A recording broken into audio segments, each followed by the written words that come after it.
Dharamshala Food. வானத்துல ஒரு பெரிய கழுகு வட்டம் அடிச்சிட்டு இருந்தது. அதுக்கு சரியான பசி. தனக்கான இரையை தேடிக்கிட்டே இருந்தது. கீழே ஒரு பாம்பை பார்த்தது. அது ஒரு நாகப்பாம்பு.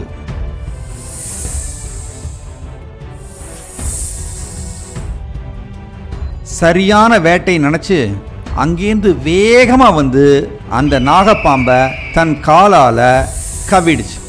நாகப்பாம்பு இதை எதிர்பார்க்கல. அது தப்பிக்க எவ்வளோ முயற்சி பண்ணிச்சு. அதனால முடியல. பயத்தில் கத்துச்சு. அதனுடைய வாயிலேருந்து விஷம் கீழே விழுந்தது. கீழே இருக்கிற ஊரில் ஒரு தர்மசாலா இருந்தது. அந்த ஊர் ராஜா ஏழைகளுக்கு இலவசமாக உணவை கொடுப்பாரு. அந்த தர்மசாலாவில் உணவு சமைச்சிட்டு இருந்தாங்க. மேலே இருந்த பாம்பினுடைய விஷம் அந்த உணவில் விழுந்தது. உணவு சமைச்சு முடித்தாங்க. பல ஏழைகள் சாப்பிட வந்தாங்க. அவங்க எல்லாருக்கும் சாப்பாடு பரிமாறப்பட்டது. அவங்க விஷம்னு தெரியாமையே அந்த உணவை சாப்பிட்டாங்க. பல பேர் இறந்து போனாங்க.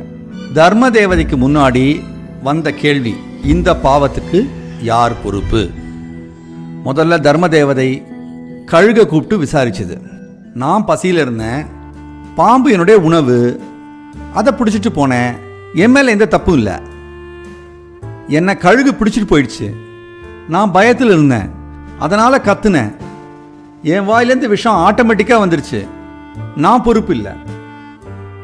நாங்கள் சமைச்சிட்டு இருந்தோம், நல்ல காரியம்தான் பண்ணிட்டு இருந்தோம். பாம்பு விஷம் அதில் விழுந்ததுன்றது எங்களுக்கு தெரியாது. தெரிஞ்சிருந்தா அதை கொட்டியிருப்போம். நாங்கள் பொறுப்பு இல்லை. ஏழைகளுக்கு உணவளிப்பது என்னுடைய தர்மம். பல இடங்களில் தர்மசாலா நடத்துகிறேன், அதுக்கான பணத்தை செலவழிக்கிறேன். அங்கே நடந்த தவறுக்கு நான் பொறுப்பு இல்லை.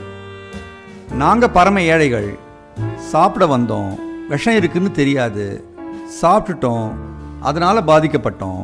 எங்கள் மேலே எந்த தப்பும் இல்லை.